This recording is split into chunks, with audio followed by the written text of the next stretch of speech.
KDI가 내년도 우리나라 경제 성장률을 3.0%로 전망했습니다. 소비자 물가는 올해 2.3% 상승 이후 내년에는 1.7% 상승에 그칠 것으로 내다봤습니다. 김용민 기자의 보도입니다. 국책연구기관 KDI가 올 하반기 경제 전망에서 우리나라 내년도 성장률을 3.0%로 전망했습니다. 글로벌 공급망 위기 등이 수출에 있어 위험 요소로 꼽히지만 서비스업의 활성화로 민간 소비가 살아날 것으로 판단했습니다. 최근에는 글로벌 공급망 교란 등이 지속되면서 당분간 제조업의 성장세는 제한될 가능성이 있습니다. 그러나 광범위한 백신 접종을 기반으로 방역 체계가 단계적 일상 회복으로 전환되면서 대면 서비스업을 중심으로 민간 소비가 빠르게 반등할 여건이 조성된 것으로 판단됩니다. 구체적으로 살펴보면 먼저 수출은 세계 경제 상황에 따라 상품 부문의 가파른 상승이 둔화될 것으로 전망됐습니다. 하지만 코로나19 상황이 개선되면서 국가 간 인적 이동의 본격화로 서비스 부문이 빠르게 회복돼 3.2% 증가할 것으로 예상됐습니다.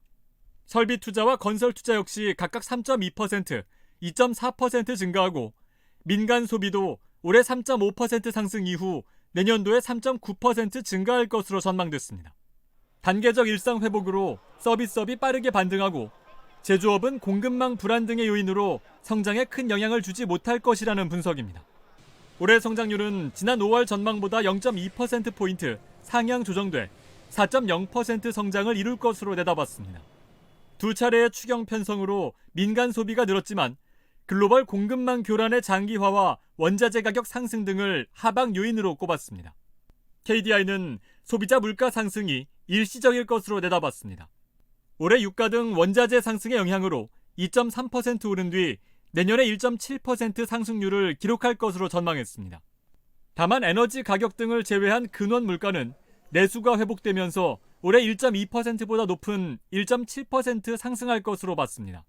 한국이 장기간 저물가 현상이 있었고 최근에 조금 반등했지만 그 큰 흐름의 전환을 지금 우리가 아직 보지 못했기 때문에 그 일시적인 요인, 단기적인 요인을 생각했을 때 그렇게 빠른 물가 상승이 단기간에 발생할 것으로는 보고 있지 않습니다. KDI는 이와 함께 방역 정책과 경제 정책 정상화의 연착륙 여부를 대내적인 위험 요인으로 원자재 가격 불균형과 글로벌 공급망 교란 등을 대외적인 위험 요인으로 언급했습니다. 또 가계부채와 관련해 민간 부채 위험을 줄이기 위한 노력이 요구되는 상황이지만 단기간 급격하게 줄이기보다 중장기 부채 관리 계획에 따라 점진적으로 꾸준하게 줄여나가는 노력이 필요하다고 강조했습니다. KTV 김용민입니다.